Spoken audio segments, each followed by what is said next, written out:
This is the Hyundai Ioniq 6 and it was an award-winning vehicle for 2023 in terms of design.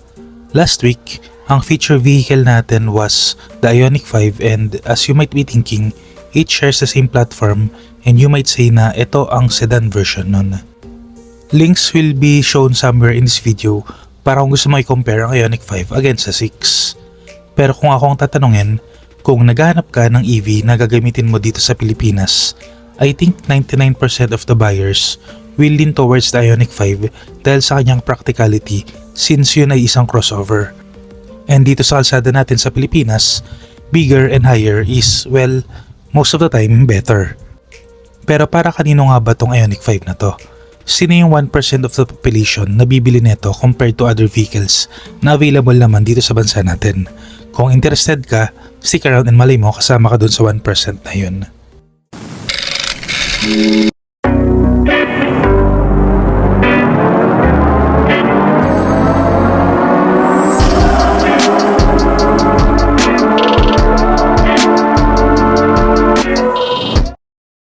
Before I go on, kung mahilig ka sa Philippine car news and reviews, I would appreciate it if you can consider giving a like on this video and subscribing to the channel. I post one video a week sharing my thoughts and opinions regarding Philippine cars. Maliit na bagay yan para sa inyo pero napakalaking tulong yan para lumago ang channel na to so that I may also know the interests of the Filipino consumer. Looking at the front profile, it reminds me of a Porsche or a Tesla. But with its TRL na cubic ang design, it will tell you that this is an Ioniq vehicle ng Hyundai. Similar to other vehicles or EVs, wala tong air vents dahil wala siyang makina na kailangan palamigin. And dahil EV ito na walang makina at single gear lang, yung full 226 horsepower and 350 Nm of torque is available from a standstill. Meaning, kahit galing ka ng stoplight, kaya mong humarurot and kung makahanap ka ng daan, segundo lang bibilangin mo at for sure, aabot ka na agad sa illegal speeds natin dito sa Pilipinas. In terms of dimensions, kahit 5-seater lang to, napakalaki neto for a sedan. For comparison, let's take the Mitsubishi Expander as an example dahil yun ang pinakababentang 7-seater last 2023 and madalas natin itong makikita sa kalsada natin. Mas mahaba and mas malapad to by 260 and 130mm respectively. Pero syempre dahil sedan, mas mababa to in terms of height and has a lower ground clearance of 141mm. Kung sa harap, mukha siyang Porsche, I would say may hawig pa rin ito sa Porsche 911 dahil dito sa kanyang spoiler. Well, that is until makita mo na nakabukas ang kanyang light bar, na again, cubic ang design. Similar to other EVs, wala tong tambucho, exhaust, or tailpipe. Kasi nga walang makina na nagsusunog ng gasolina. Medyo weird lang for me at meron pa tong shark's fin antenna pero I think it would have been better looking and sportier kung wala yun. Mas malinis tingnan, mas aerodynamic. Case in point, look at the Corolla Altis na economy car by all means. Walang mga antenna yun pero meron pa rin namang mga AM and FM capability. Hindi ko sure kung coupe na or fastback ang tawag sa gantong design ng likod pero in general I'm liking it. Gwapo sa harap, gilid and pati sa likod. Upon opening the power tailgate or liftgate or power trunk nga ba ang tawag sa ganito for sedan, I'll go for power trunk. Anyway, upon opening the power trunk, mahaba-haba ang malagay mong magamit dito dahil sa kanyang 527 liters of trunk space.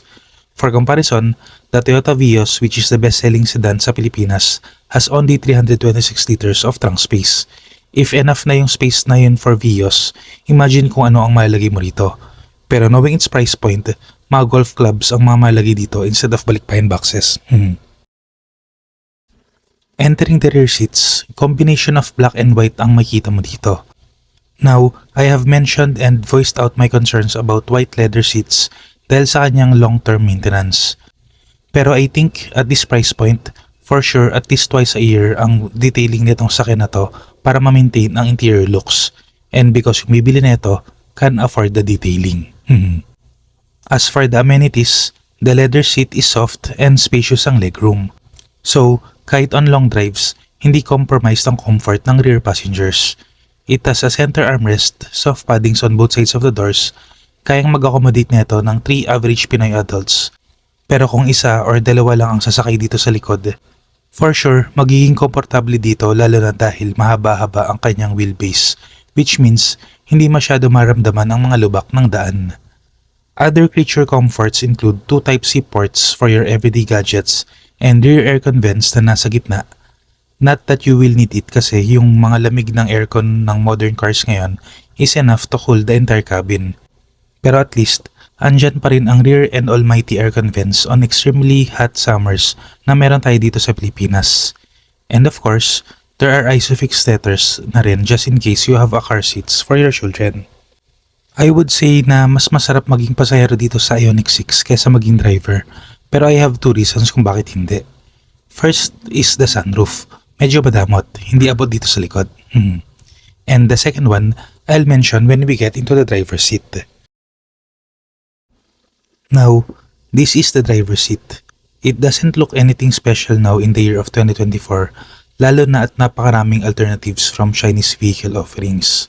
Pero one thing is assured, lahat ng controls na kailangan mo ay merong dedicated buttons.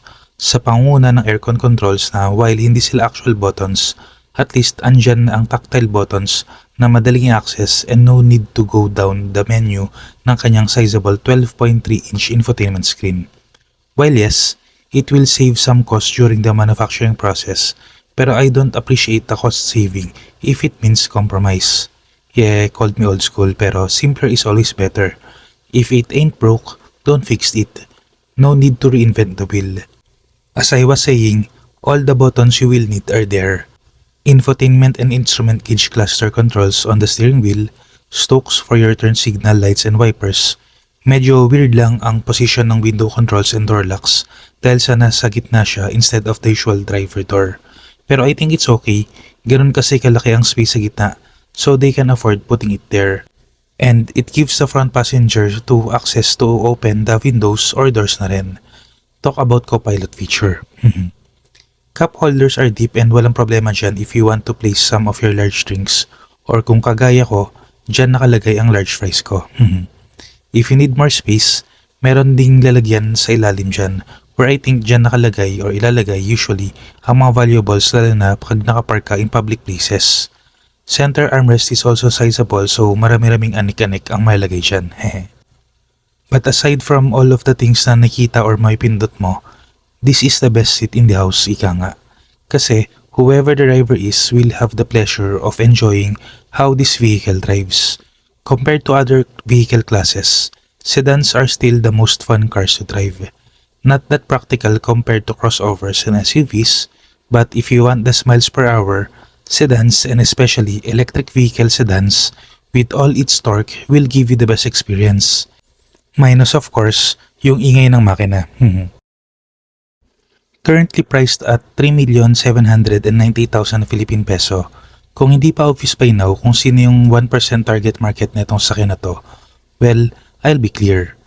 While this vehicle can be used for daily drive, and I think some people na bibili neto might actually use it every day, because after all, 545 kilometers of EV range is enough for the city commute.